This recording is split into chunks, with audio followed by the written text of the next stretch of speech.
ખીલી ઉઠ્યું છે। વરસાદી માહોલમાં સાપુતારામાં ઇકો પોઈન્ટ ઉપર વાદળો છવાયેલા જોવા મળ્યા છે। આહલાદક દ્રશ્યોએ મોન્સૂન ફેસ્ટિવલના આકર્ષણમાં પણ અત્યારે વધારો કર્યો છે। પ્રવાસીઓએ કુદરતી સૌંદર્યનો આનંદ પણ ઉઠાવ્યો છે। ડાંગના ગિરિમથક સાપુતારાનો આ નજારો છે કે જ્યાં કુદરતી સૌંદર્ય સોળે કળાએ ખીલી ઉઠ્યું છે। વરસાદી માહોલમાં સાપુતારાના આ મનમોહક દ્રશ્યો કે જે જોવા માટે મોટી સંખ્યામાં પ્રવાસીઓ પણ પહોંચી રહ્યા છે। ઇકો પોઈન્ટ ઉપર વાદળો છવાયેલા વહેલી સવારથી જોવા મળી રહ્યા છે અને આહલાદક દ્રશ્યોએ મોન્સૂન ફેસ્ટિવલના આકર્ષણમાં પણ વધારો કર્યો છે। જોકે પ્રવાસીઓએ પણ આ કુદરતી સૌંદર્યનો આનંદ ઉઠાવ્યો છે।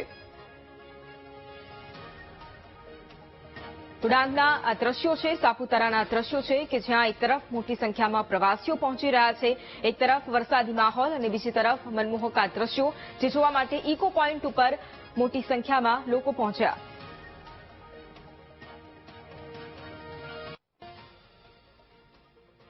નવસારી જિલ્લાનું વાતાવરણ પલટાયું। લાંબા વિરામ બાદ આજે ફરી એક વખત વરસાદી માહોલ જામ્યો છે।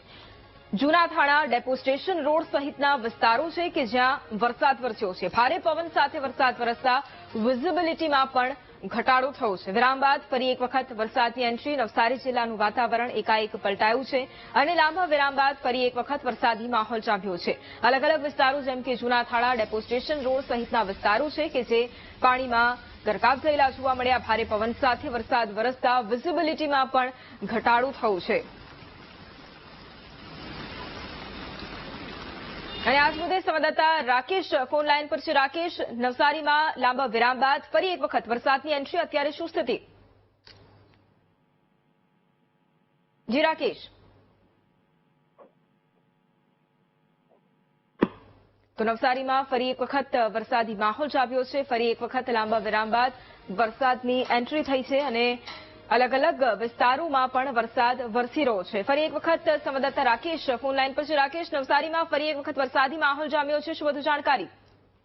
વૈભવી, લાંબા વિરામ બાદ નવસારી શહેર અને જિલ્લામાં સાથે ઉપરવાસ ડાંગ જિલ્લામાં બી મુસળધાર વરસાદની શરૂઆત થઈ ગઈ છે। છેલ્લે કેટલાક વખતથી જે અસહ્ય બફારો થતો હતો એમાં ચોક્કસથી રાહતનો શ્વાસ લીધો છે, કારણ કે વરસાદે લાંબો વિરામ લીધો હતો અને ત્યારબાદ આજે 15મી ઓગસ્ટ છે, જાણે તિરંગાના વધામણા કર્યા હોય એવા દ્રશ્યો પણ સર્જાયા હતા। નવસારી જિલ્લા સહિત ઉપરવાસ વરસાદ વરસતા જે કઈ ધરતીપુત્રો વરસાદની રાહ જોતા હતા એમને પણ હાશકારો થયો છે, કારણ કે લાંબા વિરામ બાદ વરસાદ વરસ્યો છે। બિલકુલ, આભાર રાકેશ તમામ જાણકારી માટે।